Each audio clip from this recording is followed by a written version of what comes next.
That's fun. All right, so it's 6:05. I got all my key players in here. So I'll pretend I know what I'm doing. So welcome everyone. This is part 2 of our virtual assistant series. I'm calling this the Mahjong tables because the best time to learn is when you trap a bunch of people playing card games or something and they can't escape. And then that's when you ask them questions and you learn so much, not just the game, but everything outside of life. And so this year I'm on a mission to work smarter, not harder, because there's so many things I want to do in this world. And one of my goals is actually to hire an executive assistant for Nelson. That's my way of working smarter, meaning I borrow a couple of his brain cells to figure out what I'm going to do for my real estate, and then I'll help him with his boring shit. So last time we had a conversation of why we should have a virtual assistant. And since then, I started creating like an application, taking all the feedback that I've been learning from you guys. And now we actually have applicants and stuff. And I'm like, I don't know what to do next.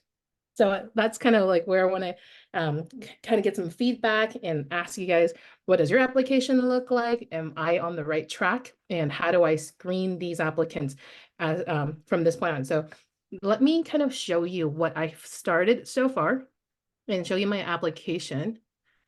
And tell me if my questions look okay, or if you guys have suggestions on how we want to tweak things, because you guys have way more experience than I do on this. So.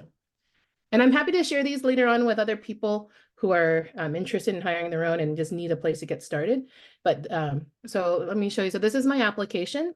And then the other thing I also did that I figured out was important is to create a job description. So kind of a TDLR on what I did was I had Nelson write down everything that he's supposed to do. And he just did it in a bullet format. And then I ran it through like a chat GPT type of thing, just to kind of write what this is or what we're trying to do and categorize them. So you guys can take a look first. So this is an executive assistant position. The stuff that we really have him doing is to help him run his 2 businesses, which is his hot pot business and our real estate portfolio. So we picked the first section is kind of combination of the stuff that they would have to do. And I tried to be as detailed as I can, sorting them out into categories. So like email management, scheduling, travel, meeting stuff, more, and then yeah, it's more about the specific for the hot pot, which is like emails and phones, expense tracking, payroll, onboarding new hires, and reporting some stuff for them. And then business is property management, organizing his documents, leases, record keeping, coordinating inspections, appraisals, finance stuff, and research. And just kind of getting from your experience, am I asking for too many things? Is this something that I need to hire 2 people for?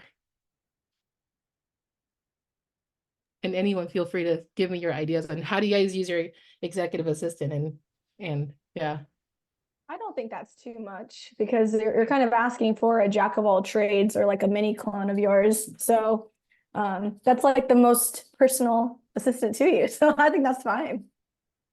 Yeah, there's gonna be. Oh no, wait. I think Batista was about to say something. Go, Batista. Oh yeah, I was just gonna say for me, I just have the resume, a video, and then the audio, which is very important. I actually asked for the speed test, and the other stuff on the next, I guess after the assessment. That's what I do generally. But the thing is, like, because as I was writing down my to-do list or his to-do list, it was just getting really, really long. And I just wonder, like, okay, I'm looking definitely looking at this is that it's a 40 an hour type of job for per week. But the thing is that there's so many different categories and tasks involved in there that I wonder, can this imaginary one person, can they actually do all of this stuff? So Or I'll break it down. I'm gonna come into this conversation from a different perspective Yeah. of realty. Okay. So I my job isn't as a realtor, but it's supporting other realtors. So I run a virtual assistant I'm one of the agent owners of a virtual assistant company, right? We're like an employment company. So our main job is to literally hire and manage a bunch of virtual VAs, right? So there is a way to shorten that task down, right? I'll give you the questions that you have to ask yourself to kind of shorten that task to find like the person that you directly need first. What you're asking for can be found. Are they rare? Yes. They're very rare because you're asking for someone that has to have experience in virtual, like in being a VA in realty long enough that they're able to work on everything, right? Like they have done Canva, like Asana, they've touched different forms of editing, right? They've worked on social media to some degree, have dabbled in cold calling, right? So they have no accent. Like that's where they get their no accent from. They get training from cold calling. Um, so they are findable. To find those guys, you have to narrow down the requirement list on their skill set extremely well. Like extremely well. Our recruitment team, when they look for people with these kind of categories, right? The VAs, they'll put down every skill set they have, but they won't put down the proficiency of that skill set. So in the first level of hiring them, right, you should have the things you need them to do, like the things you need them to do, the things they have done, and for how long you need them to do it for. So that's why you're going to have a list of priorities. Is this executive assistant of yours going to be managing your time more, or are they going to be like a thinker? Like, do you want it to be kind of a strategist with you more? So you prioritize one, and then the rest can trickle. Some assistant managers, or executive assistants, learn a few things on the way. So if the main thing that you look for is compatibility, right? Are they someone that is consistent, stable, and fits your learning curve the best, right? If they think too fast, they're going to keep demanding things from you and then be bored and tired out. If they're way too slow, then they're not up to the task, even if they have all the right skills. Even if they have all the right skills and they can't adjust to the way you do business in your local community, they ain't worth it. Let them go, right? So that it is a process. So first, I would like narrow down the specific questions you would have to ask them, the specific requirements, prioritize which one you need. Here's the questions that I would ask, right, when creating the to-do list, so that you're not overwhelmed by the amount, right? You should write down the things that you're good at, that you hate doing. Those are the first tasks you'll allocate, and that then you can teach, right? So things that you're good at that you hate doing, those are the worst, right? They're like, you have to do dishes, but you really don't want to do dishes.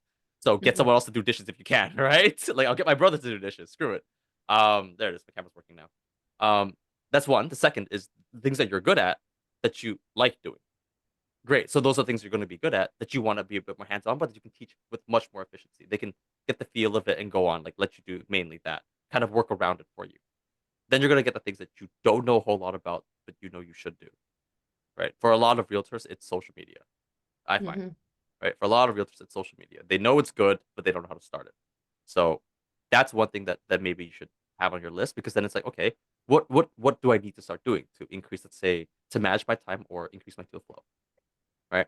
Then from those you can create a list. There's a fourth one, but you don't touch on this too much. It's like things that you don't know a whole lot about that's nice to have. Like, okay, it's not a need, it's not a necessity. Like social media might be a necessity if you want to expand, but it'll be nice to have. I don't know, something to bring me coffee. Like I don't I can think of that task, right? But if you can't think of a few tasks like that, and you could expand into your daily tasks, the daily things they have to do every day. Like, okay, if it's managing time that you end up struggling with, then it's like every day I need to be working on my calendar, be calling up this photography company for me and arranging it with my video editor. So can you arrange that in my schedule? So then you'll be working a lot on having someone tailor your schedule, right? Like that's the things that you're good at that you hate doing. Things that you're good at, you like doing, you like closing, you like sales, right? So that might be someone good to have, someone with that's a bit more aggressive, right? Look for someone that's a bit more aggressive. They want you to expand on your ability to close. If they're your executive assistant and they're doing a lot of these meetings for you, maybe some of them are doing closings, um, like they're walking through the household, you might need someone a bit more aggressive, someone more extroverted, right, with those skill sets. Those are four nice questions, I think. I don't know. Is there anything to chime in from their experience?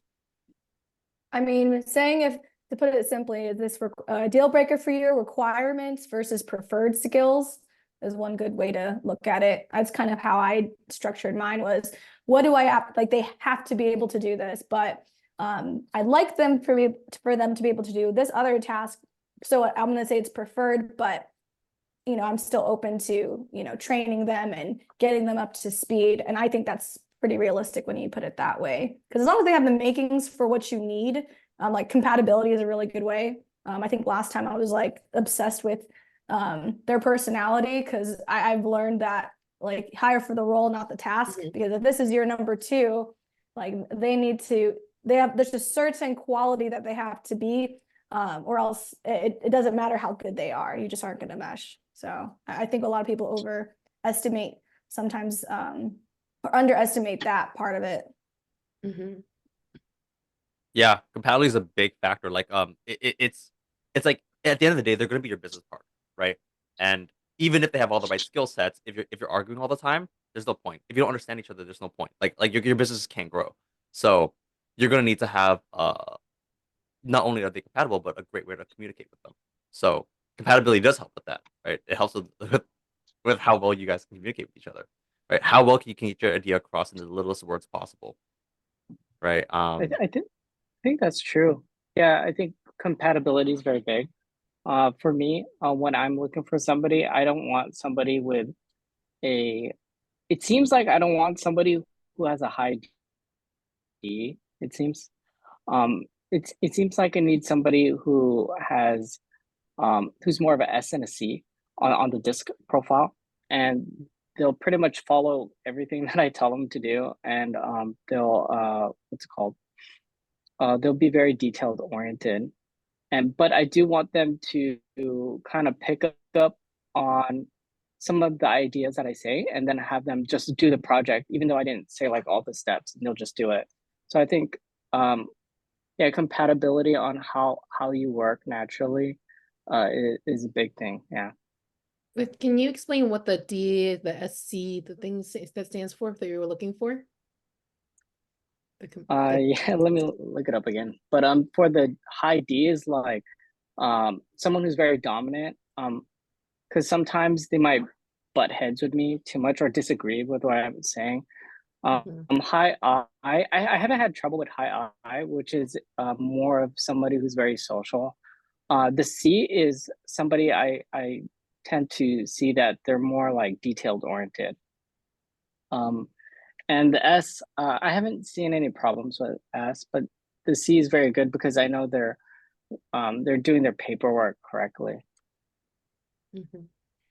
Because as I was creating this, I was actually going back onto thinking about what Stephanie had said last time when you were finding your rock star, how you were driving to San Diego and you just want someone that you can talk to for an hour, and then that person will be able to like, let me summarize what was just said. Let me break that down into like little pieces and put that on, our tracker sheet and start making assignments.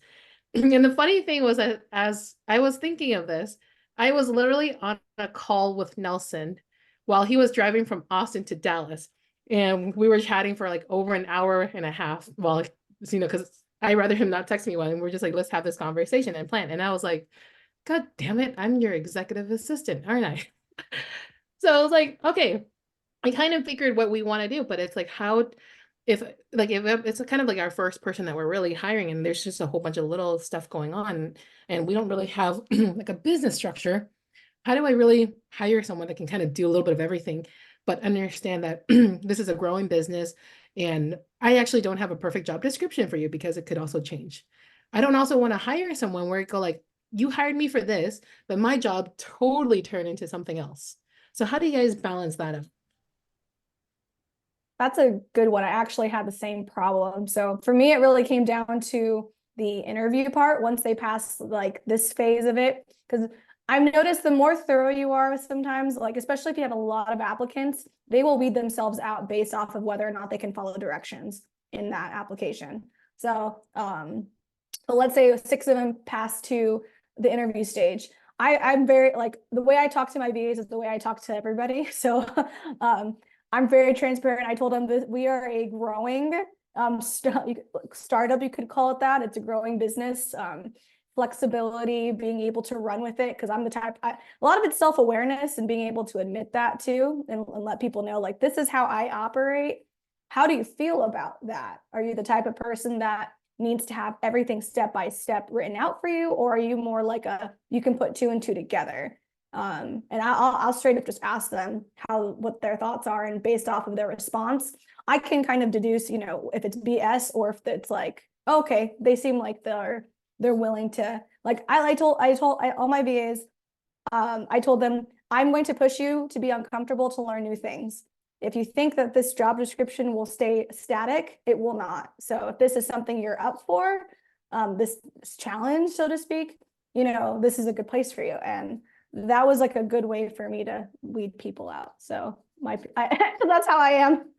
I will throw things onto people and be like, you can do it. And yeah. But I'm also imagining, so I'm a W-2 worker, you know, then that's just kind of what I'm used to. But like, would if you start throwing stuff at them, even though like, you know, because your job is still developing, what's the likeliness of them to turn back like, hey, you're adding on these new responsibilities to me, so you need to pay me more appropriately? I always start with like a base, and I have a probationary period, and I say this is what you're starting at, because that's a test for me to be able to see if they are what they're capable of handling. And by the third, once the probation period is over, then I tell them it's open end to discussion of, you know, me to increase your pay based off of how you did the past 3 months. And most people are okay with that. Yeah, I would say keep in mind the flexibility of pay for some VAs, because some VAs, they aren't worth it. Some of them present themselves with very wonderful traits at the beginning, right? They're chameleons. They're chameleons. They blend right in. They know exactly what you're gonna ask, right? And then that's all they're worth. And then when they get started, I'm like, get out of my campaign. You're ruining like my realtors progress, right? Like, how did you make it worse than it was before? Like, how did you add on work when you're hired to take work off the guy's shoulder, right? So like, I got cheese, I got pissed. I'm like, how did you disguise yourself like that, right? And it is again just a compatibility thing. She has all the right skill sets, but didn't listen. She just did not listen. She didn't listen. And another VA, very quiet, very soft spoken, right? You would not figure out that she helped 3 other realtors expand her social media market in 2 years time. I'm like, that's wild, right? And so they will reveal yourself. Like Stephanie's right, they will reveal yourself in interview, but have a probationary period, have a period in time where you go, I want to see how you perform during this time first, and then your pay raise will be discussed, or whether I want to keep you will be discussed. Set the expectation, right? That they're going to be put on the test as well, because then they can kind of show you their best. Then you kind of know their best, and then once you know their best, you can figure out now, even if you don't or you're not at your best, how can I manage you, right? So that's going to be another struggle you're going to have to get to. So the first part is just the finding them. The next part will be how you can manage them and use them, right? That's where a lot of your time will be taken. I think Batista mentioned that at the beginning, where like, okay, you're gonna have to spend like he takes some time to teach you. You said you're gonna take some time to teach them. Stephanie said she takes some time off to teach them, and that time frame depends on how fast they learn, how much experience they've had working with other reels before, and how well you teach. So that goes to the only thing you can control. How well can you teach? Um, you can only teach someone if you have a system in place, right? I would say record the way you do things, right? Like create like a list of how you do things. If you've worked with the VA before, kind of review on what you've done, record everything, so you can have like a crash course almost. Like, look, these are things that I tend to do, right? Let's get you trained up on these specific categories one at a time.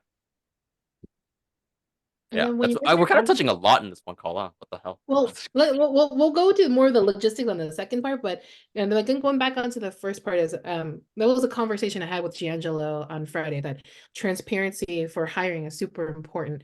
And then talking about like how much I'm going to pay you, your probation period, and all of that.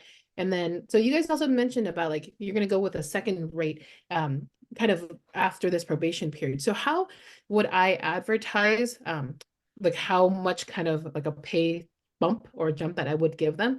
So right now at the moment we gave like a pay range between like one amount to another, and then now I know I have to do probation or starting point first.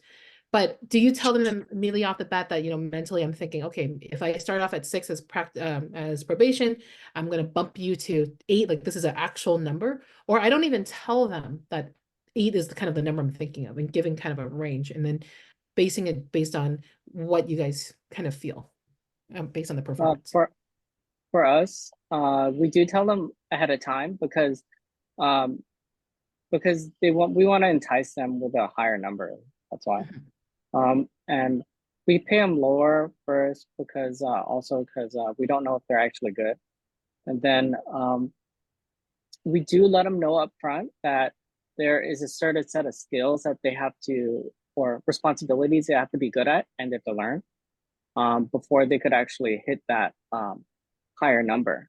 So we do write out everything actually ahead, like what they're supposed to learn, not only like in the probationary period, but also in the periods after that. So they have like a ladder that they go up. And it's based on the And skills that you are learning, or is it the responsibilities that they're now taking over before they get up to that pay rate? yeah, I guess it's both.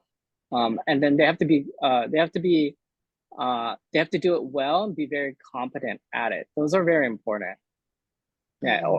Otherwise, they're fired basically within that probationary period because they don't work out, right? They're not able to do those skills. Yeah. Got it. Cool. So the next part is I want to show you the application that we created. So what I did was that I took basically all of the stuff that you guys gave, and then I dumped it to Donna, who's my VA. I'm sorry, Donna, I love you. And we kind of just bounced back and forth and coming up with ideas on what it should be on the application. And I want to show you and kind of to see what you guys think and if I'm over asking for things or if it looks okay.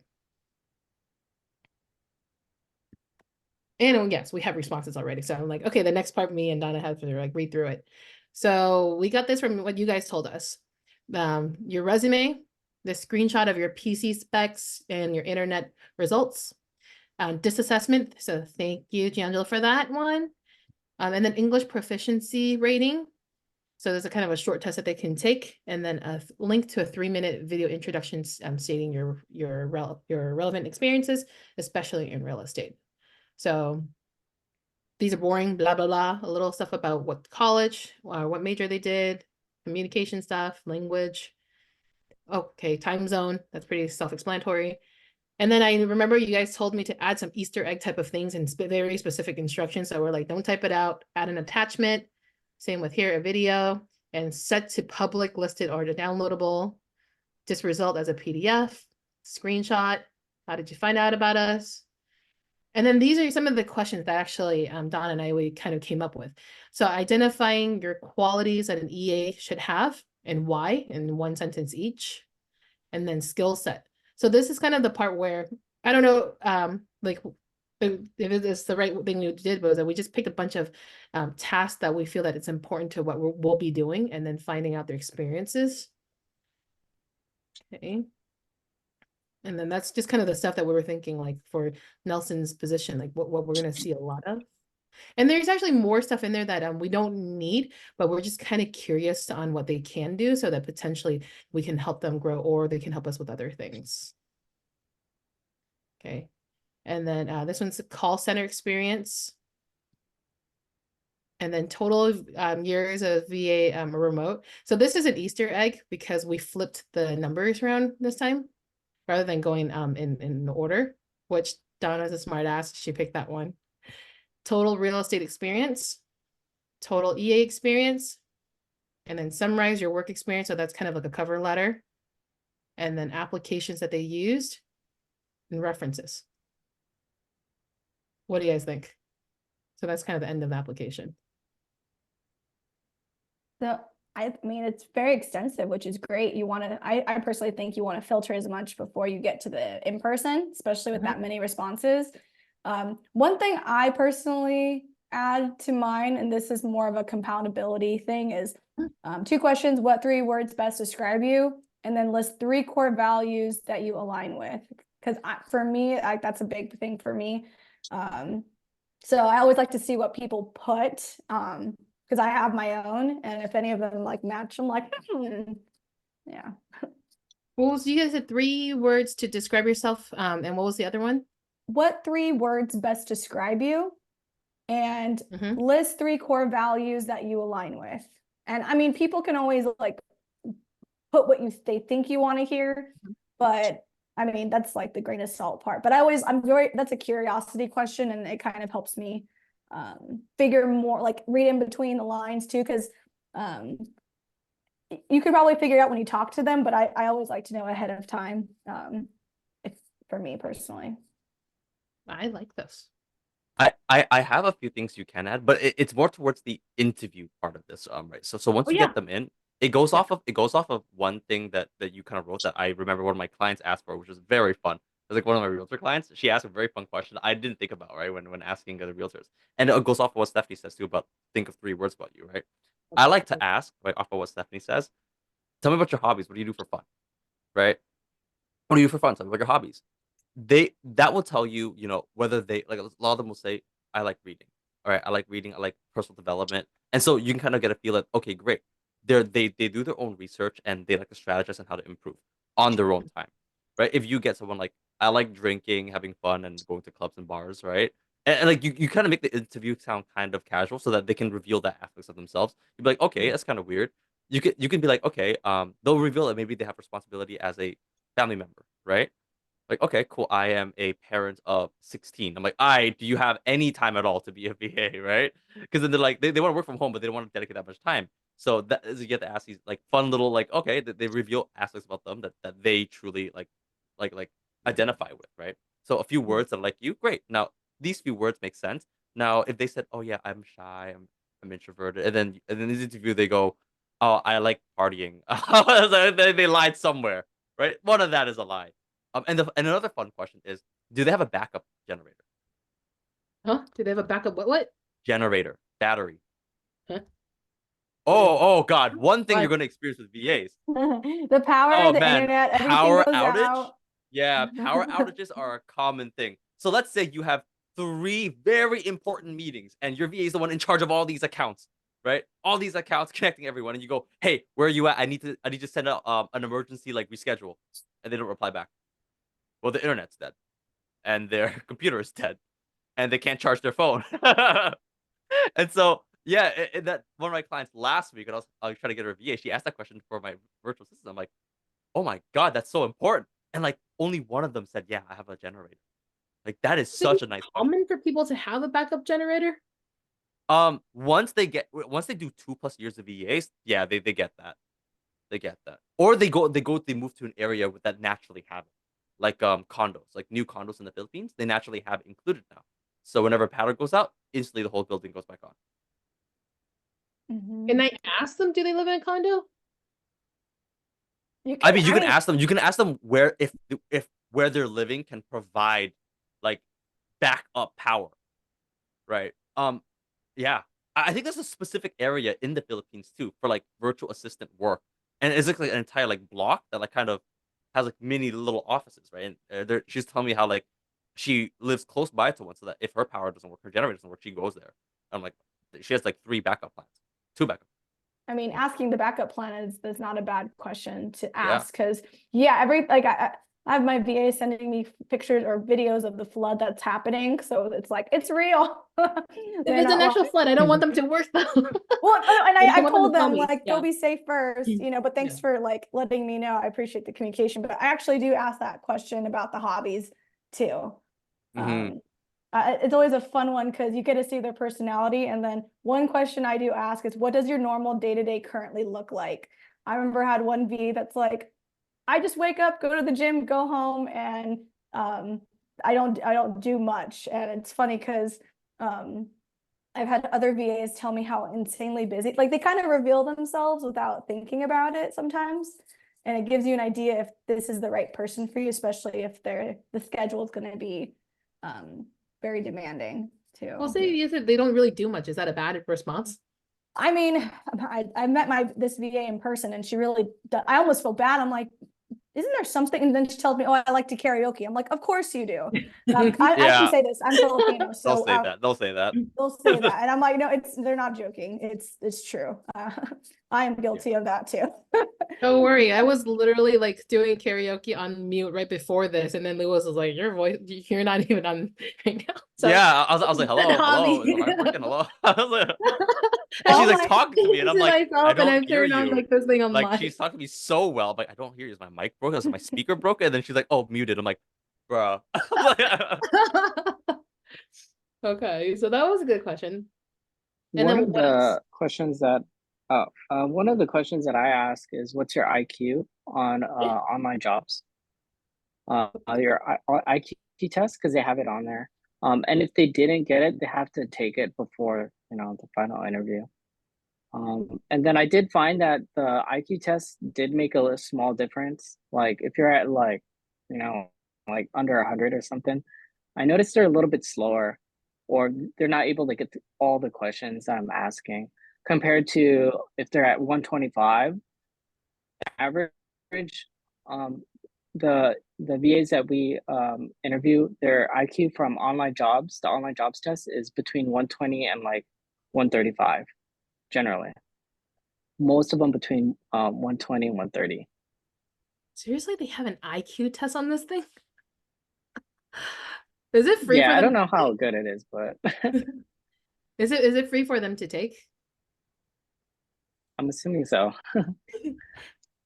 And then at what point do you Us- give it? So you saw that I had that the EA application, which kind of sent out already. So at what point do I have them do this? Is it when have hired them kind of during the trial basis or before interview? Is there a preference on that? I'm sorry, repeat the question. I got a little bit distracted by the yeah. IQ thing. I was like, So what? I know Like, me too. I've never heard what? this one. I was like, this feels like so against US laws. You Well, actually, you make the it's rules. legal. That's why I had to ask you the question again. It's legal in everywhere, but it's just super like this, like in the West, it's just unprofessional. Exactly. Like asking whether you're married and how many kids and all that stuff. Like there's so many things that Yeah. we're not allowed to ask. And I was like, wait, really? So the suggestion is to have them complete an IQ test on onlinejobs.ph. If they score under 100, sometimes it means that they can't pick up things as quickly. If it's 120 to 135, that means it's pretty good. Yeah. But I'm thinking, like, when do you make them do this part? Oh, they've already taken it.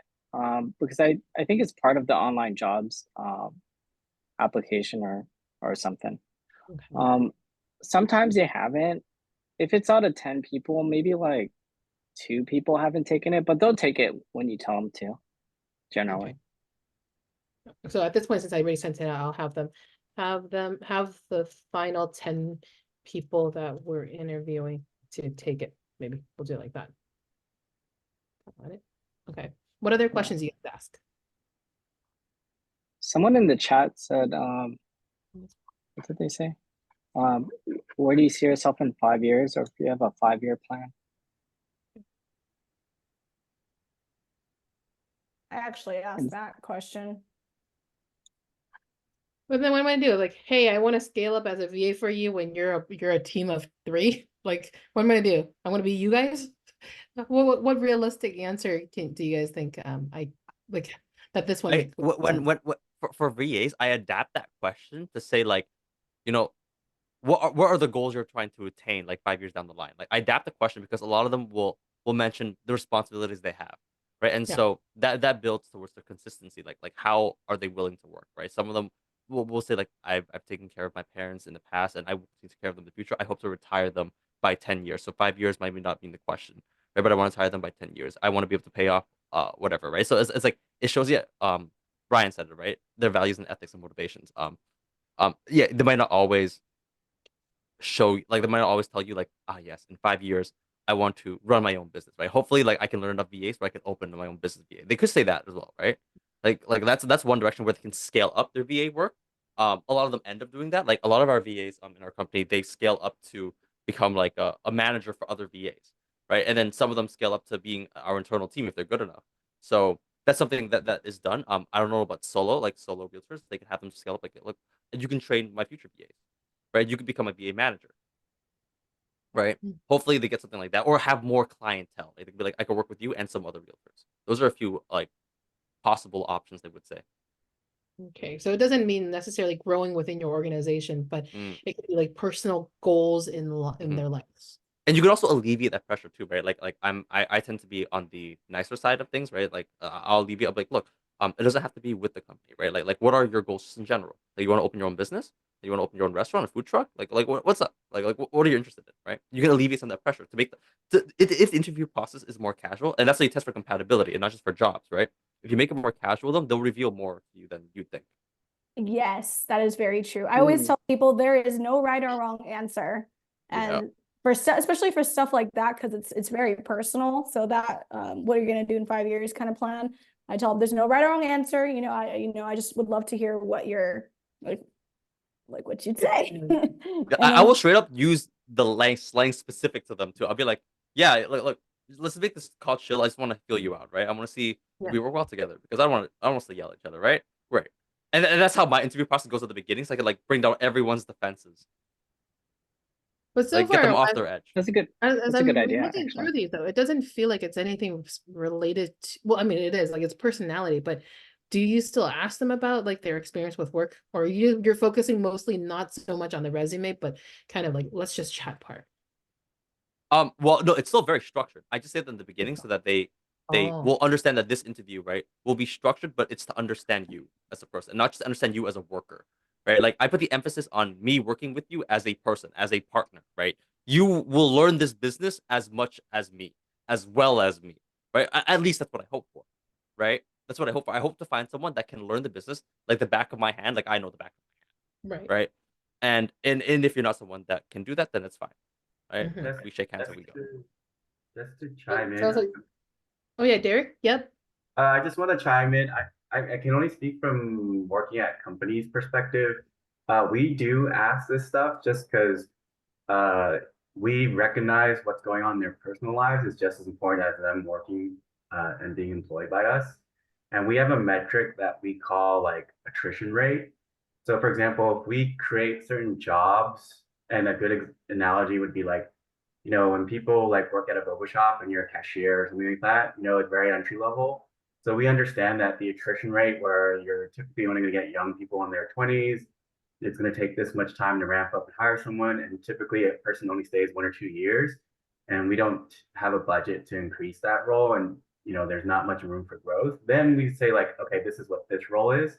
And this is what a healthy attrition rate, which is like, say, arbitrarily like 20%. We have one person, we hope they stay 1 or 2 years, typically college, high school, and then we try to get new people, and then that's that role. Versus like higher level roles, we would have different metrics, in which case it would be more costlier because then they learn the business, they know the stakeholders, they develop domain expertise.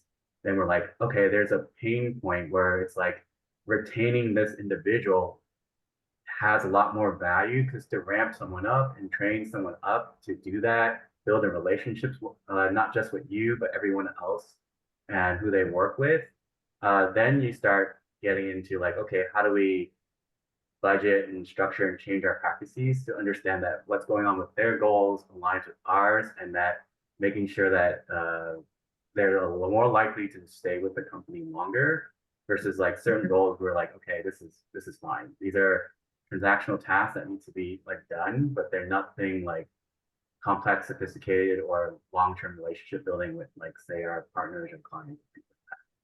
So just to give context of how we've done it.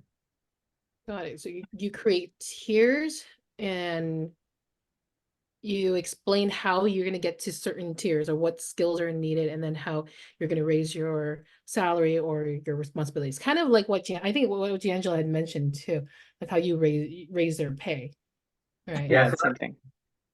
we call that in our industry term like maturity matrix. And so we usually sit down and develop what it means to be an employee at whatever level that you decide for that maturity matrix.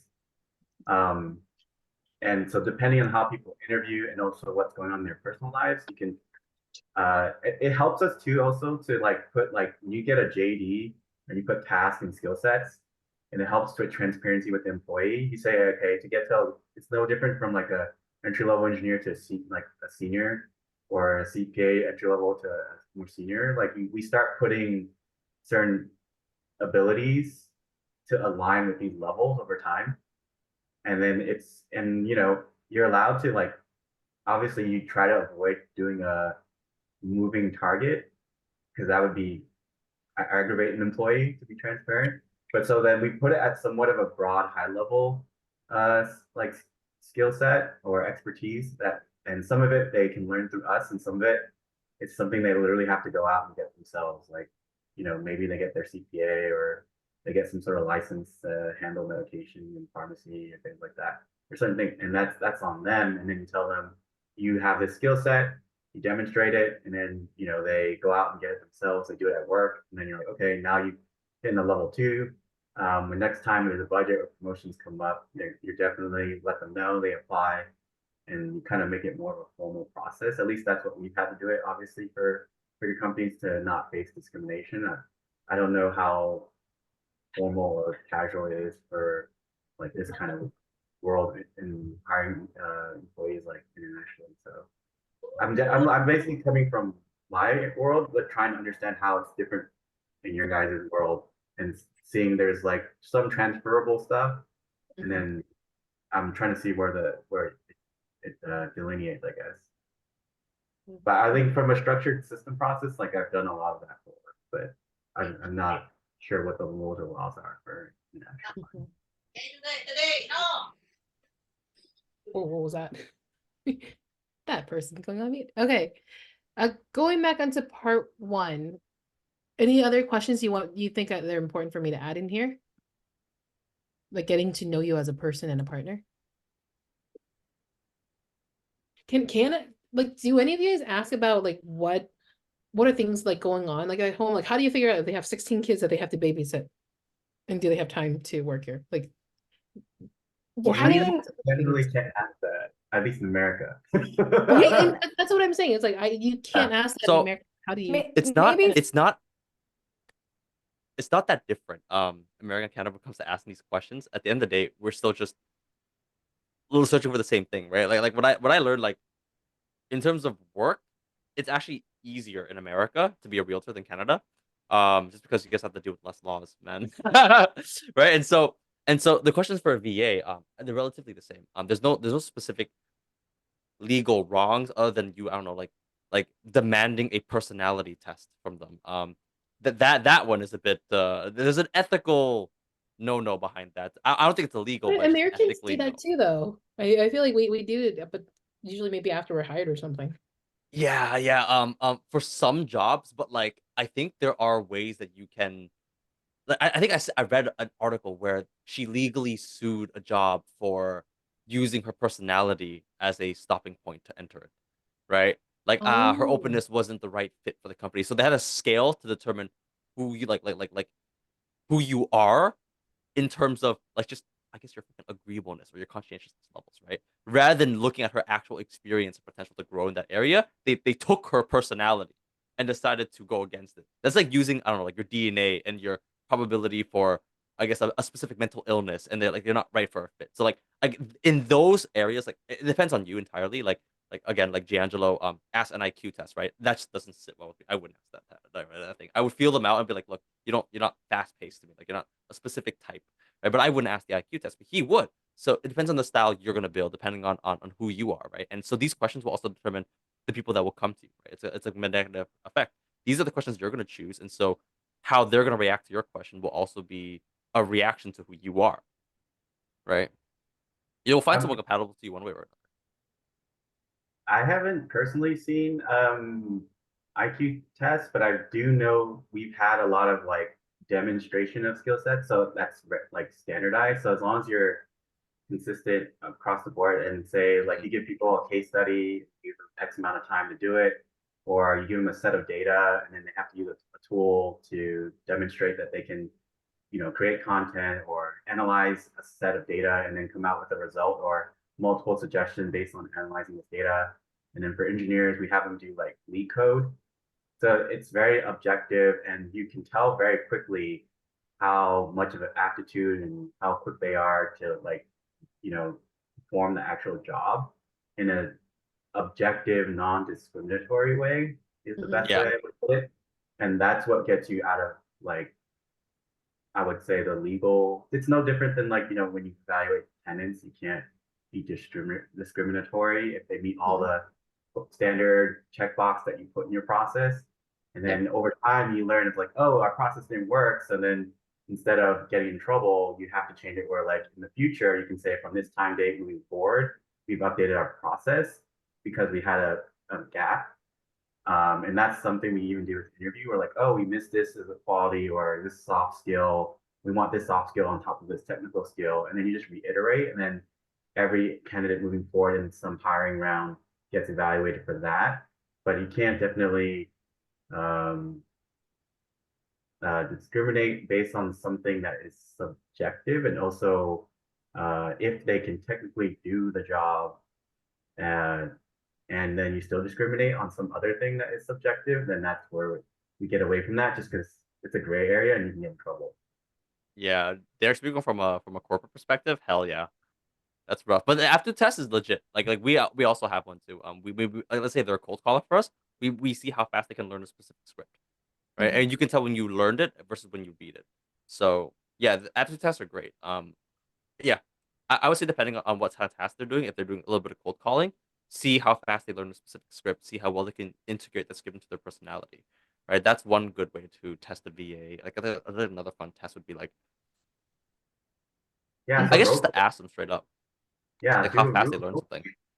is a good example that I've seen, especially on the customer call center service side. Well, Yeah, Brian. how do I ask them how fast do you learn something? Like it depends on what it is. Like if you're Well, if they've done it in the about- past, it'd be like, how long did it take for you to pick that up? Yeah. Right, like that must have been hard. I just going to the interview, like that must have been hard, man. So yeah, and how long did it, take you to pick that up? Right? Like did it take you like, I don't know, a month to learn Asana, like Canva? 2, 3? Did you get training? Right? Like that's a good way to like kind of see the resources they have, one, and then two, how fast they learn that ability, right? That skill set. For calling, it's like, yeah, and usually if I were to give you a script, how long would it take you? Right? You just straight up ask that too. And then see whether that's a lie. Like, okay, cool, here's a script. Cool, right? Learn it by Monday. You said 3 days. Yeah, I think for us, we don't ask them. We just like what he said in the Lewis said in the ladder. We just start asking them to demonstrate it.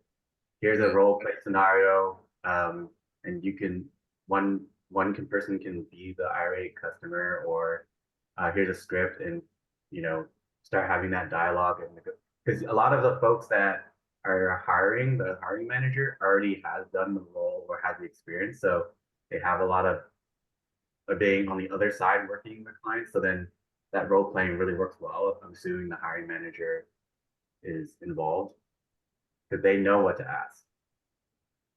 For us, we really lean into those skill set questions or those tests, because that seems to be it really weeds out everybody who is, not saying the truth during our first interview. And for us, since we're mainly hiring for a guest management role, we actually keep a role play test. Or I have my hiring VA, my recruiter. I have her do the role play test on the first interview, right after she says a job position or the job description, because I want to actually cut off the interview as fast as possible. If they can't satisfy, something so simple. But yeah, the tests really tell me if they're good or not.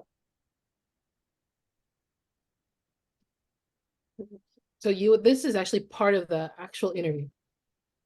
Right here. Yeah. Okay. Yeah. Because what people write down and what people say versus like what you can get them to demonstrate, sometimes can be very glaringly different. Because anybody can say in practice, just like there's tons of books, YouTube videos to how to crack the interview for like paying. So then like that's why companies end up doing like 6, 7 round, 8-hour day interviews. You're trying to cut through all that and get to where they can actually demonstrate, and they can't lie essentially about their actual experience. So how about if my job is is not so much on the phone, it's kind of like the data entry, the finance stuff, making appointments. What kind of role, like this type of checking their skills activity can I assess them on? Like the writing? You usually give a sample size of like all the tasks that you would have to do yourself, and then give them a time box period to just do it. Like you've done it yourself. You're like you could just say, sorry, can you repeat the list? So if you have to coordinate schedules, yeah, let me go back to my job description. Let me go back here. because that's essentially what we typically do. Even like graphic designers, we're like, oh, here's somebody that here's your requirements, and then here's staff scheduling. Here, so I have email management, like going over in inboxes, telling us what's the priority, scheduling coordination, arranging our travel, meeting support, the taking notes, staff scheduling, for the restaurant. Yeah, so like a lot of those things you can give a sample of work with like fake data and then just have them work through it. And then the best part is while they're when they either you decide time box they finish, then after they finish, you already have like, see their output. But you can actually talk to them after. What is their rationale to how they prioritize what, why they did what. And so you get into their mindset of like how they think, and then their decision-making ability is what's really valuable, because that's what's going to let you understand, is this person coachable? Is this person aligned with the way you think and how it's resolve problems? Are they thinking very far-fetched from how you would want to solve problems? And then kind of go from there. I think the coaching part is also going to be really important. But yeah, a lot of what you're saying, like the tasks that you put in there, you can easily create scenarios, sample. You can even create like a dummy.co email, drop in a bunch of stuff in there, and then just start having them organizing things like that, creating a schedule for like say Nelson or something. Like a lot of what you've shown on that list, like you definitely can do an exercise where they demonstrate that ability. And that, I think that's nothing private, nothing personal when you use dummy data. Even showing them a P&L, giving them a couple of invoices, like, seeing how they would, navigate that in a very basic level. Because even if people use different platforms, a P&L should have some basic stuff still regardless. So the chart of accounts and things like that, and like you got a couple of invoices, like how would you fill it out? Where would you put it? And things like that. So I think like there's a lot of exercise you can do, and I think that that especially for you can understand someone hits the floor running, or is that someone that is going to need a lot of coaching, or you learn that they actually, even though they put it on their resume, maybe they actually can't do the role. Yeah, being coachable is huge. If they're not open to learning new things and doing things differently, I don't think that usually works out. Especially when they're like, "Oh, this is how I used to do it," and I've heard that before, and I'm like, "This is how we do it here," kind of thing. Yeah. And to piggyback off of that,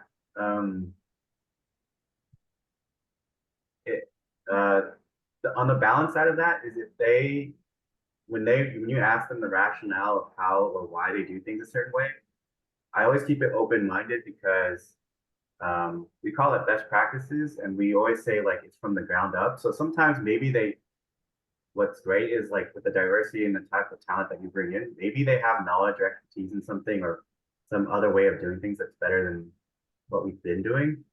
And then that's also a good sign in terms of like over time deciding to reward and incentivize employees. Like you also want to give them the opportunity to like be able to have influence and change and improve things. But to Stephanie's point, they also definitely need to understand, respect, and learn how you're operating now, and there was a reason behind it. And so combining, a little bit of both. One is like you need to understand how it is to do the job, and then if you can improve the process and do process improvements, that's even an even better employee. But a lot of that is understanding how their mind works too, and what they've already learned from other places.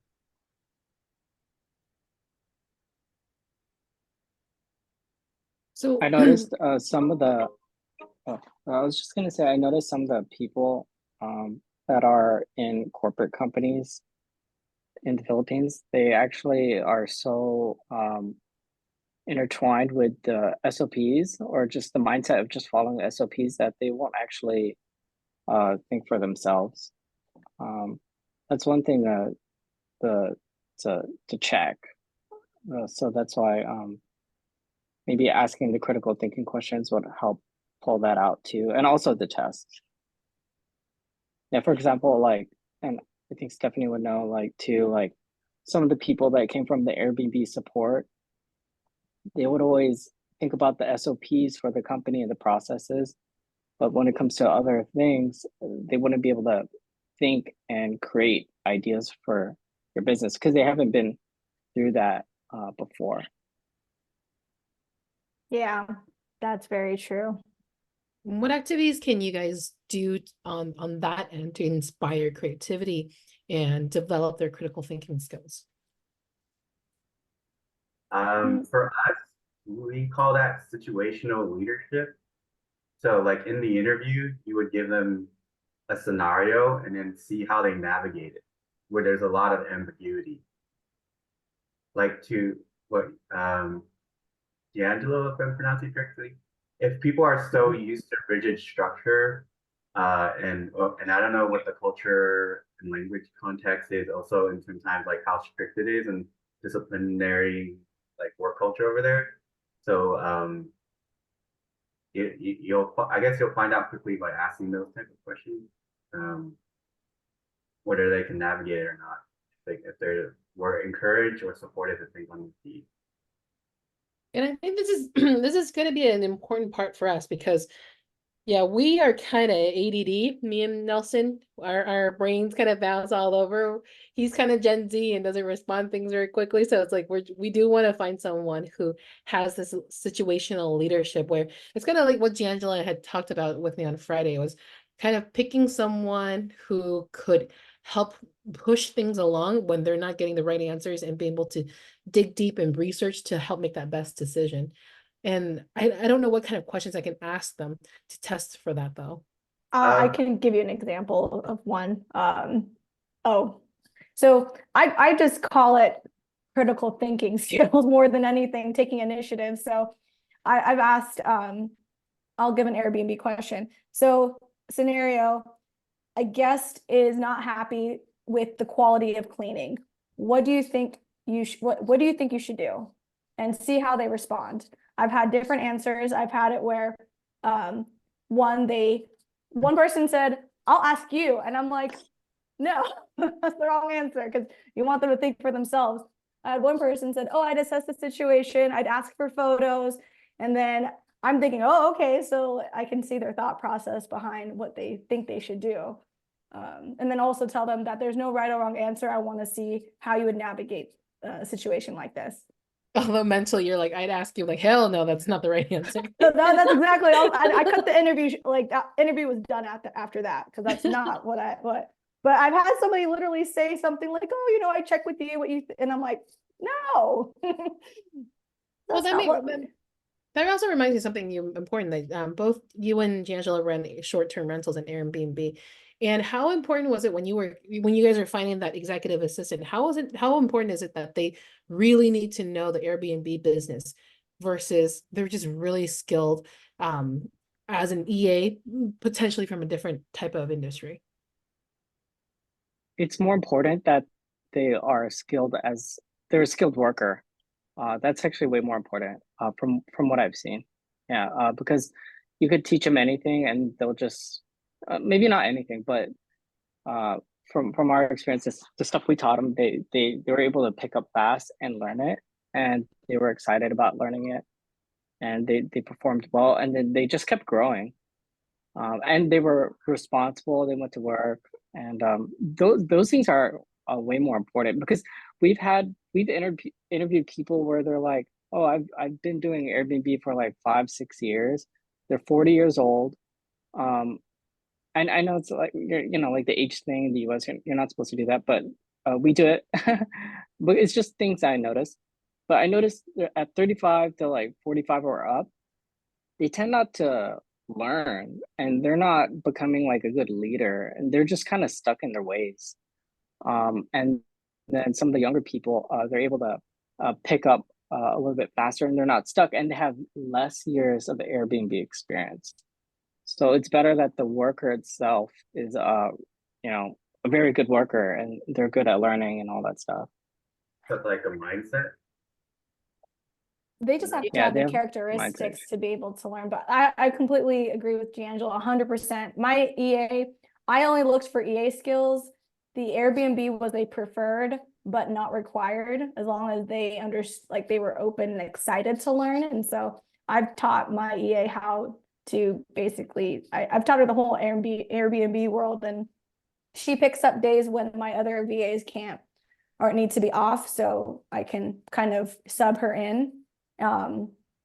And yeah, so the EA parts was more important because as long as they are open to learning new skills and they have that ability, then they can confidently say that they, like, because I asked them like, hey, are you like, how do you feel about learning, you know, new skills? Like, this is something I might have you do. I'm not sure yet, and see what their answer is because some of them were kind of like, and then that's not what they wanted to sign up for. And I've had some folks that were like very open to it, and so that wasn't it.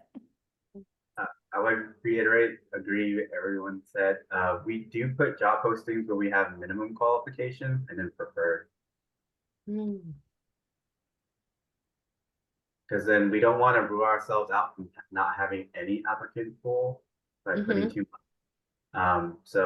But we also can learn over time if all of a sudden our applicants are hitting a lot of our preferred, then it's also a good sign that in terms of the applicant pool, how competitive it is, because more people are hitting our preferred, and sometimes we level up over time as well, realizing that we don't have to have a lower baseline.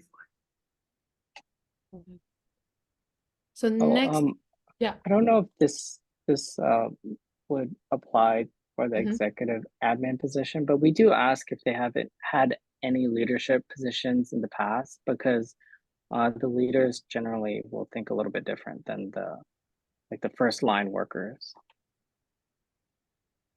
That's true. I've asked if they've been in management roles in the past. Because my EA now, she wasn't my first hire, but she's pretty much the leader now of like all the VAs. Any other questions you would suggest that I add to assess their skills or their leadership? Another one that I ask is in their past position, whatever it is, while I'm digging in the resume, I ask if they were promoted and how many times they're promoted in that company, depending on how many, I guess, years they were in that company. And then I would ask, like, you know, if they were, what that position's name was, and like the pay, if it increased the pay that during that time. Yeah, I was thinking on that question though. So how about if it's a VA that's just been working at a single company? Like, for example, Sarah, we really don't have promotions because there's no positions. How can I assess that part? Even say Donna's awesome, but how would I portray that for her? Is it how many raises you've received during that time? Would that be an efficient way to ask? Yeah, something like that. Yeah, you would ask that. Yeah, we do have some people who worked at like, you know, as a VA, and we would ask if they're either have more responsibilities or increase in pay, because we're trying to figure out, oh, was this person actually very valuable to whoever they're working for, basically, or was their boss like, how was their boss working with them? We're kind of trying to see the whole picture when we're talking to them. Yeah, because sometimes they have a boss where the boss is like not really there. That happens quite a bit. I'm sorry, Donna. That's us. We give her a task and then we disappear for weeks and months, and then she somehow plans out SAREcon very well. We lucked out on her.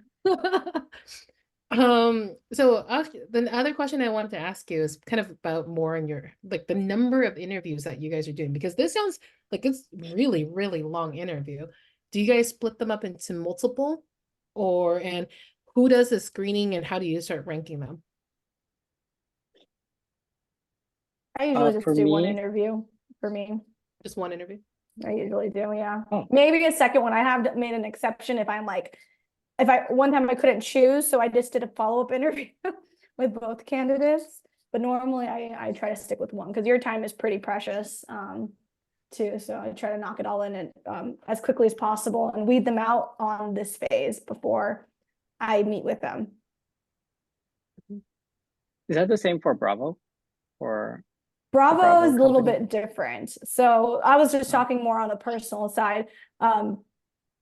Bravo, actually, we have a discovery call and like a VA request form. And then once we kind of figure out what they're looking for, We do all the scrubbing, and then they're only interviewing like the top 3 to 5 candidates, depending who they want to see. And if they want to do one more interview, they can, but usually we can knock it out in one.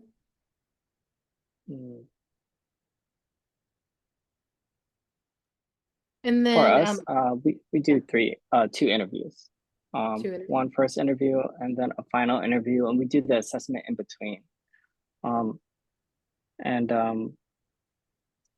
Yeah, right now we just do it that way because when we try to give them the assessment ahead of time, we get less people applying. So we're in the first interview, we're kind of like enticing them to join, sort of, even though now that I look back, the first interview is not like as good as like, like Stephanie's, because like we're not like as casual. It's still like very professional. I like my VA would do the interview, but she's still very professional at it, and she's not really like saying things to entice them. So I might have to fix that.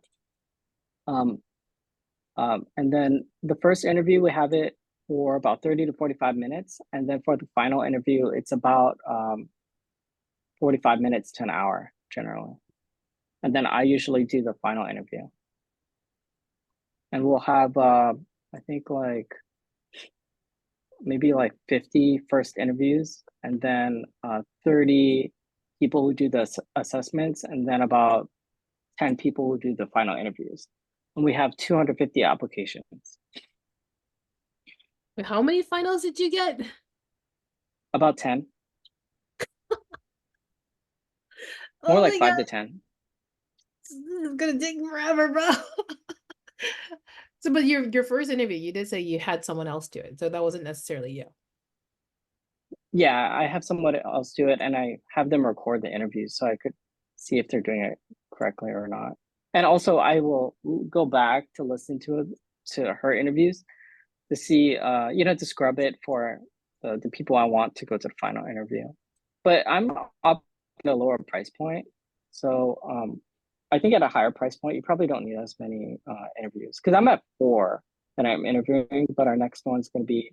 I noticed at 5 and 6, it was definitely a lot easier. So I think you might be better off at the price point you're at. So with Stephanie's side, you're only doing one. That means the initial interviews, you're the only one doing it. You don't pass it to someone else doing it. So it depends. If we're talking like solo, like because I've hired like when I first started, I was just doing this all myself. So I only do one interview, and it's me. On the Bravo side, I have a team, so it's much different. I'm not involved in the individual interviews. That's just because there's too many people in the room at that point. So my head VA does that, but I'm involved on the discovery call, and then some other stuff behind that.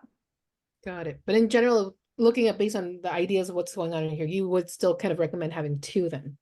Someone doing the introductory discovery call, and then you could have them. your like nowadays. So like now I've hired more VAs. My head VA scrubs them first, and I will do the final interview. Got it. So head VA scrubs first.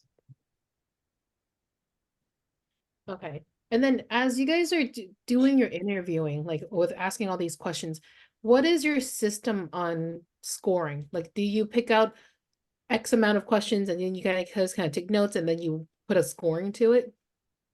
And then whoever I don't measure. I personally don't measure, because for me I look at the whole enchilada. Like I guess you could say weight on certain criteria. So they get bonus like that. Those are bare minimums, and then bonus points if they have some of the preferred, and then the overall just person. So I don't have like a measuring scoreboard for mine. For me, I do have a scoreboard, and I have a Google sheet, and then I have the numbers from their tests. How many questions they got right. I have their what's it called? How many listings that they've managed in the past, because it has to do with Airbnb, and then a bunch of other stuff. And then I look down the list. But then, although I do have that, my VA, who's the HR recruiter, she actually works for for a what's it called, a VA hiring company or a recruiter company. I mean, her working for me is part-time, but she works full-time for another company. But she does emphasize to like look at the whole picture, and then she emphasized eagerness a lot. So I keep that as something that I look at too. So I kind of like somehow try to weigh both of it. Got it. So you do have some kind of scoring in there to evaluate like their general skills, but ultimately it's really about their interview and like their overall picture. They can't be perfect in everything, but you kind of want a good balance of skill sets. And but you would say personality is the most important. Yeah. I say compatibility is everything, and the willingness to learn. That's my personal preference.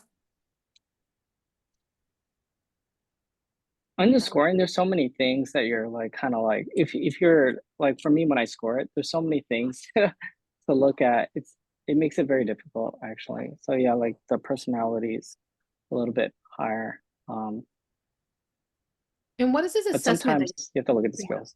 What's all this assessment that you're giving them between one interview to another? Which one was what's that? Oh, I use Test Gorilla. Oh, that's the And test then grill. yeah, the Test Gorilla. Then we're gonna move to equip.co most likely. And then I also have my own assessment for just on Google Forms, and I put the timed extension on there so that they can answer it faster. And yeah, And then when I could probably put everything on Google Forms, probably most likely, without having to pay for a service. And then because it sounds like the interviews and everything is really long, do you tell them that, hey, this is a lengthy application, like that's going to be unpaid, like it's a week long or something like that? I don't. I just don't. tell them upfront how many interviews there are and like how long each takes, basically. I say there's phases. I tell them like there's this many phases from the very beginning. Once they passed phase one, then I kind of give them a heads up what to expect. And then an interesting thing Angela actually told me that I thought that was kind of new for me was that in his situation is his issue is he doesn't he'll have to fire quickly if they're not great. So what he does is he hires 4 people at once and then pretty much tells them like, hey, only 25% of you guys will stay, meaning one. But you kind of know. And I'm kind of curious on how did you guys manage that in letting them know that we're likely going to get rid of most of you. Yeah. Oh yeah, just know everything that I do. I do it because of I'm trying to hurry up as fast as possible because I have like other things to do. So I'm always like kind of like pushing, even though like, you know, some of the things I do are not like nice or whatever. It will eventually turn into a better process.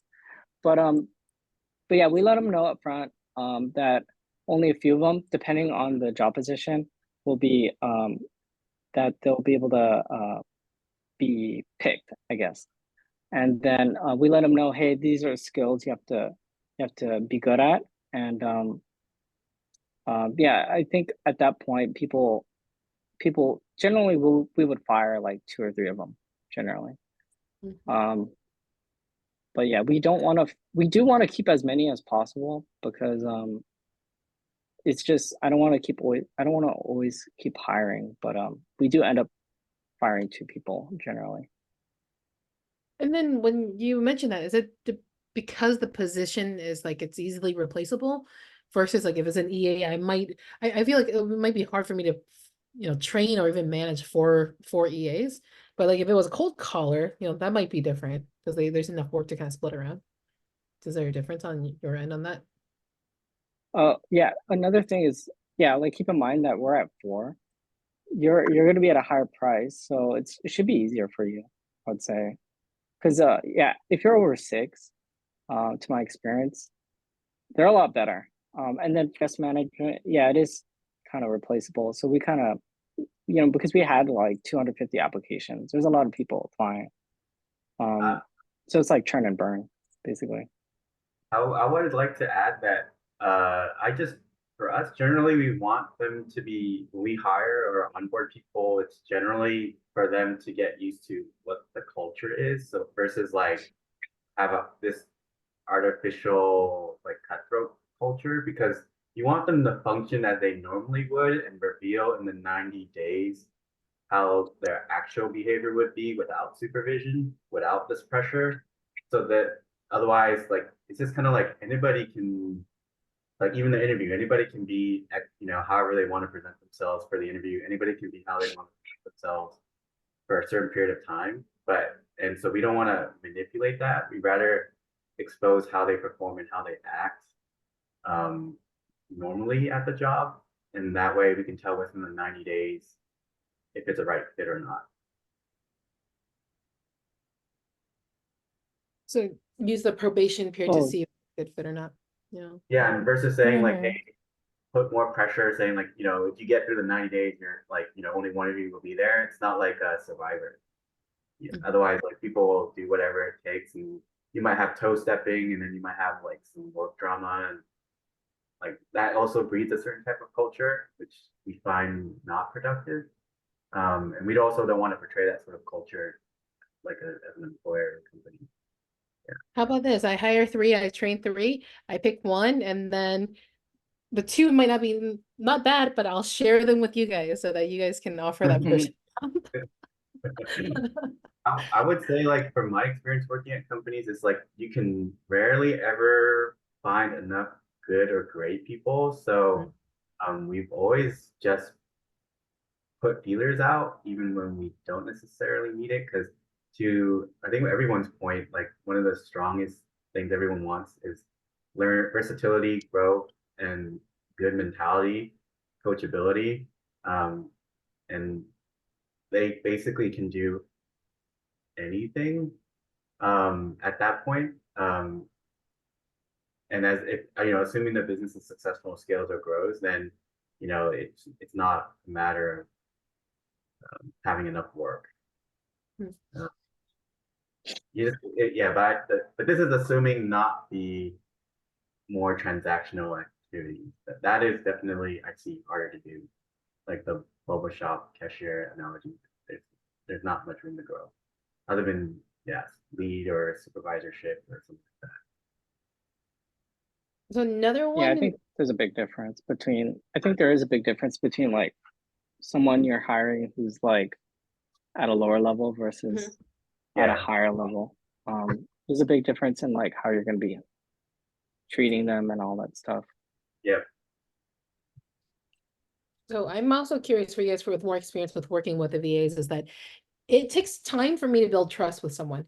And I think in the last conversation we had talked about like how one of our friends VAs basically will handle the accounting for like a multi-million-dollar business for him. And so it takes a while for me to, of course, get up there. But is there something that you guys do to assess the trust part? For example, like, how in the United States we have like a criminal background check. Do you incorporate something like that in your hiring process, especially for those that are helping you with your accounting parts or like the EA stuff where they have all your passwords? Or and what's the equivalent of that? We don't do a background check, but I think some of the recruiting companies do that. Does Bravo do that? We don't do, so we have like different pools. We have an academy side and then we have the outsource side. So we don't do like that type of background check where it's like a formal one or one that you pay for. But we do vet them and make sure that they're qualified. Like we vet them as much as we possibly can, but we don't do those types of background checks. Do you check previous employment and their employers? Sometimes it depends on the role. So once they get to like the stage of where they're about to be selected, because we want the client to have like a lot of, because it's their VA is how it is. So it's like if this is something we can like do that for you, or they want to do it themselves. So we kind of have a little flexibility, but we usually have references. Right, because I'm thinking about the references too. Kind of like, you know how we do landlord references for long-term rentals? You never call the landlord before where they're moving because they could probably the tenant could be assholes. So you ask the tenant beforehand or the landlord beforehand. So I was like, huh, is there equivalent of that? Or do you guys do something like that too? That's the We do reference checks too. Mhm. And then I have my VA. She would like have a set of questions to ask, but she would also ask some of the questions on the interview to see what the reference would say actually, because we want to like cross check the questions, I guess, or the answers, I guess. Cool. Repeat this, I don't get it. Like you would ask them for the reference. You mean during the interview, what would your reference say about you? Or you're asking Uh, the same question during the interview to the reference person? uh, the interview to the reference person would ask a few questions that are kind of like, standard questions. And then I would have the VA pick some of the questions from the interview and then ask that to the reference. Mm-hmm. Cool. I would say like what people also tend to not miss is like when you do their 90-day plan, like have a ramp up plan so that that 90-day is a schedule where they're supposed to be taught and demonstrating, comprehending, and performing certain work duties and responsibilities over time. And so if they're not ramping up in that 90-day window of like basically a kind of like a syllabus that you created for things that they're supposed to hand off by week 2 and like they observe once, because you have all the learners, right? Kinesthetic, visual, auditory. So you can have them do that. And then they actually should start taking over things off your plate. And if they're already heading in the wrong direction within that 90-day ramp up period, that's when you can decide to cut off early if it's a necessary skill set or it's something that okay they hit X amount of whatever, but they're still work for you guys. And this is a little, correct me if I'm wrong. This is separate from the screening process. This is more like you brought them on board, but now you need to do something where it's like you're still building trust as they start to see if you've done your best due diligence in the screening, but now you're still needing to build trust. And so for us, we always have the expression trust but verify. So there's 90-day onboarding period with a very specific syllabus of what they're supposed to learn, ramp up, and demonstrate and take over. And then create processes in place that are regularly audited by someone on the team.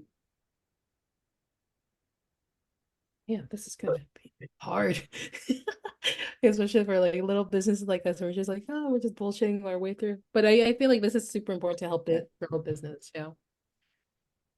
Got it. And then how are you guys with their communication during your training period? Do you set up like an hour or two training every single day? Or maybe is it just the first week and then you kind of start letting go and letting them do some stuff? Or how often do they have to come back and like you set up one-on-ones to check in on how they're doing?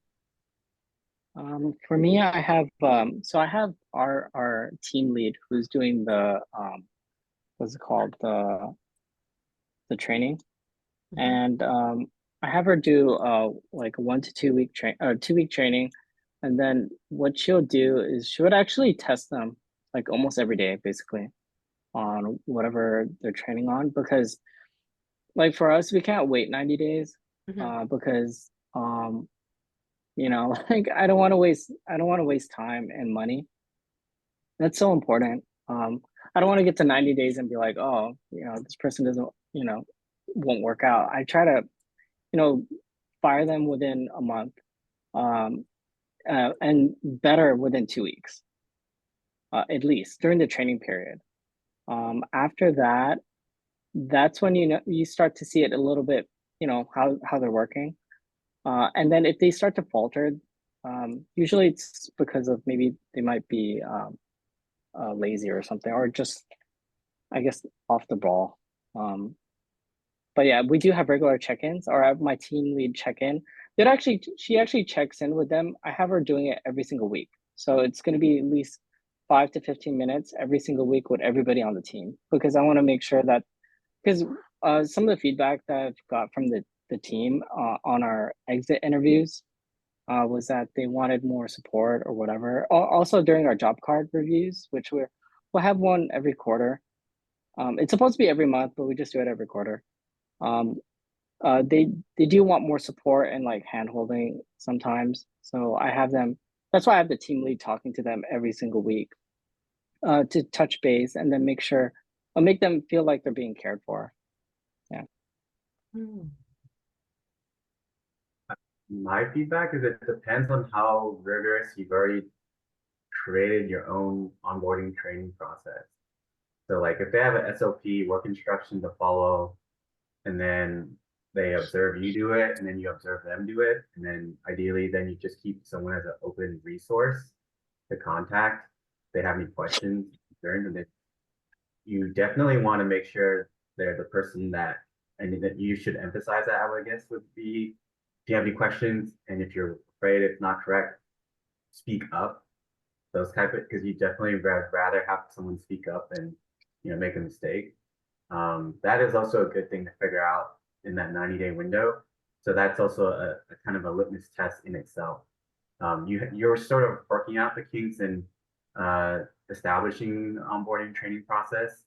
So it'll be an opportunity to like gauge what the employee would do if they face ambiguity, and then also it gives you a feedback loop on how you could potentially improve your training in the future to streamline it. Yeah. Do you guys do the same thing with like the training, like updating your stuff, like set up a time of a month and just everyone works on, reviewing your SOPs or something like that to create this open source? SOPs, usually we get the already trained employees to do it. And then if anybody can develop a new best practice, that's an employee that has been doing the actual work. Because we always tell them, you're the eyes and ears of the business, you're in the leads. As things evolve and change over time, you guys will be the first to know. And so what they would do is they can do a revision, and then it's pushed to typically a lead or a manager that does an initial sign off to know this work instruction or SOP has changed. And then everyone else gets trained on it, because then we establish it as our new best practice, and we want everyone doing the same thing. So we call that a QMS, quality management system. I'm speaking from a company perspective. I also used to work from Coca-Cola, so we had to do everything the same. But we also want people to give a feedback loop to, like, there's better ways to do it, and encourage people to do that.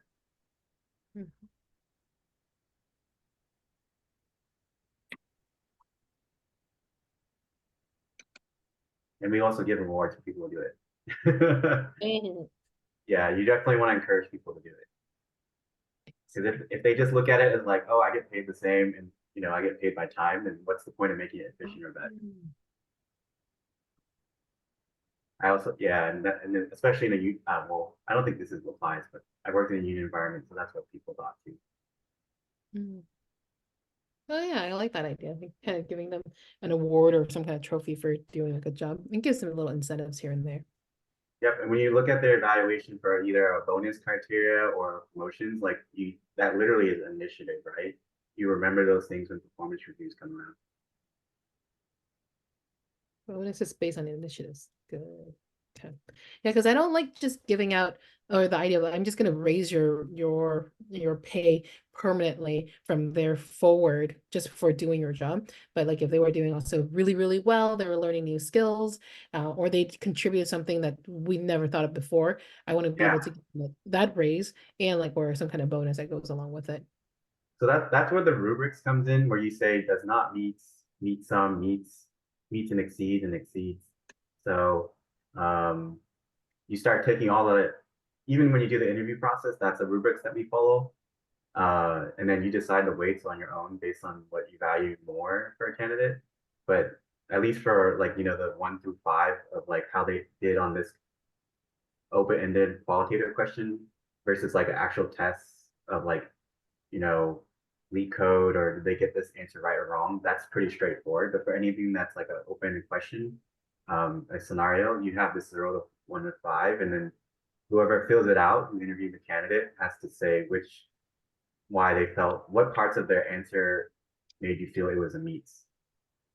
because it is the qualitative part of asking things is subjective, so we try to make it as subjective as possible. All right, so we're kind of at the top of the hour, or more than that, actually. I want to ask you guys if you can only give me one tip or advice, since we're going to be doing interviews next week, what would be your biggest advice for us? Or something that's most important to you as you're interviewing people? Honestly, I mean, it's just true, but you really should trust your gut. Because I've hired when I've had business partners, and I don't know if it was just me, but she looked amazing on paper, but during the interview process, something just did not hit right. But I got outvoted. So we ended up hiring her, and we ended up letting her go, and essentially wasting some time. And we let her go for the reasons that I was concerned of, which was her punctuality, her like the compatibility wasn't quite there too, but she looked amazing on paper. And so trust your gut. If you don't feel like this is going to be a good hire, even if it looks amazing, I would question that. For me, having hired for most bigger companies at different levels, I would say hire slow, fire quick. You want to make sure, because if you bring in the wrong person, it could change so much in your company and the culture, and you can get all kinds of legal issues. So we want to make sure that we bring in the right person. And then fire quick is essentially if they manage to get through, and you basically want to get rid of the wrong person as soon as possible, because then it becomes more of a burden and a job. It's draining for not just yourself, but everyone else on the team. And I guess to add that, to make it sound nicer, is we also reward quick. I think that's working in big tech and also working in startups, like the teams and the people that were engaged and did well were people who also were rewarded quickly.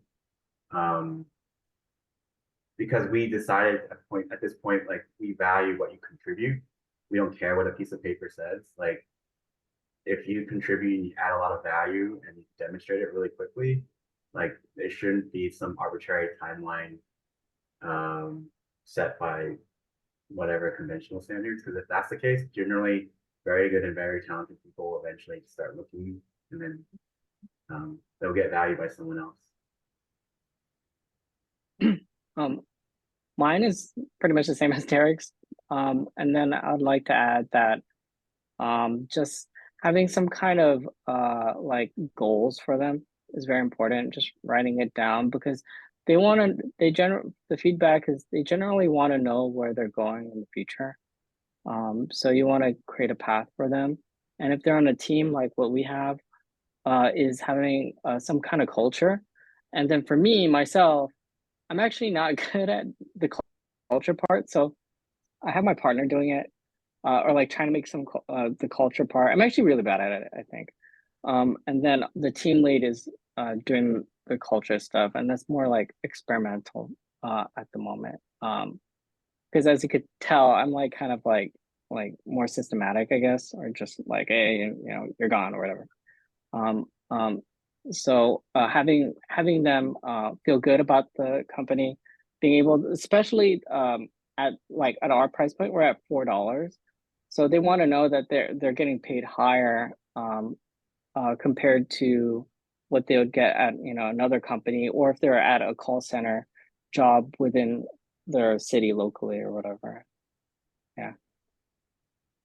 I agree on culture. That's right. If you don't manage the culture manages you.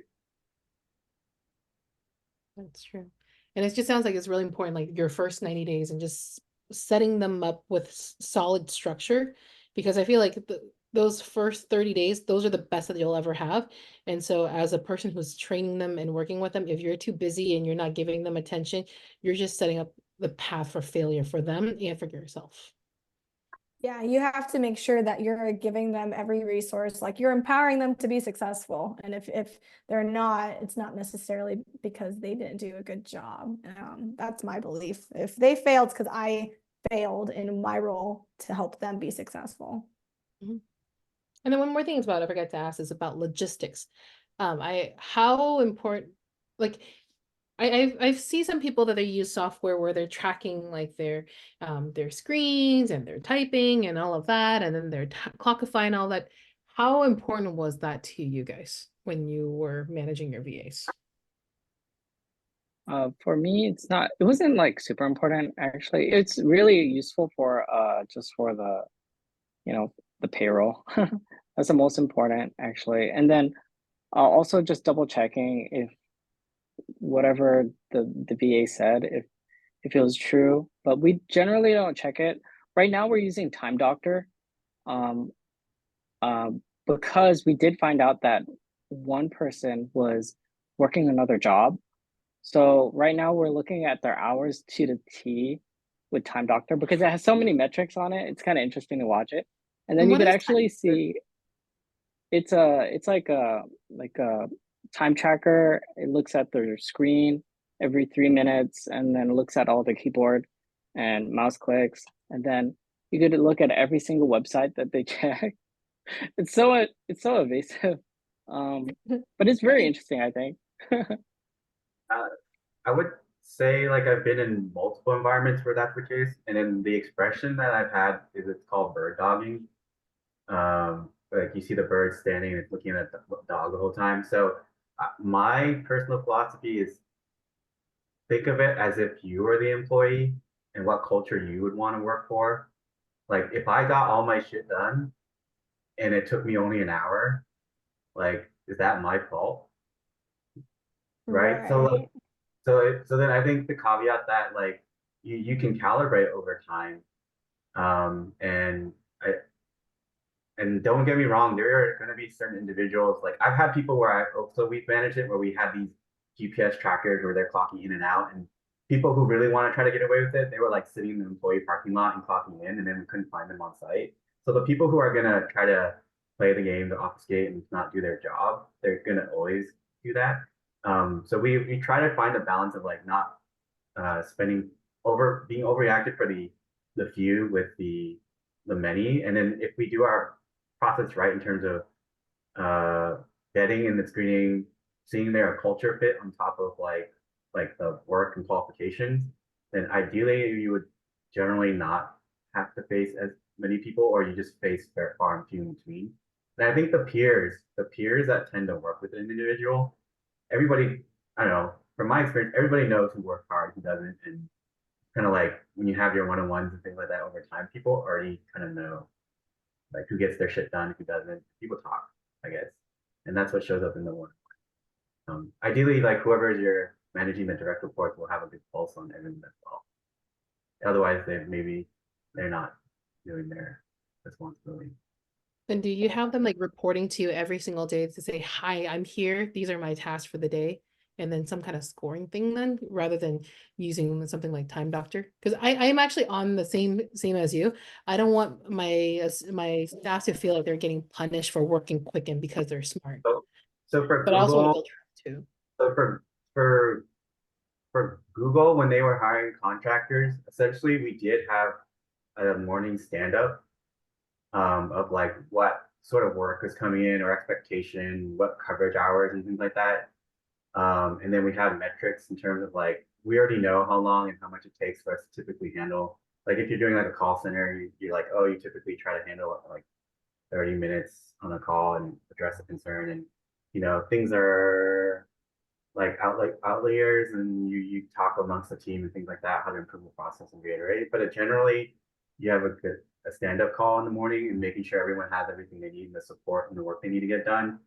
And then typically, I don't know how you're planning to do your operation. There's usually, if there's a shift change, there's a gut check.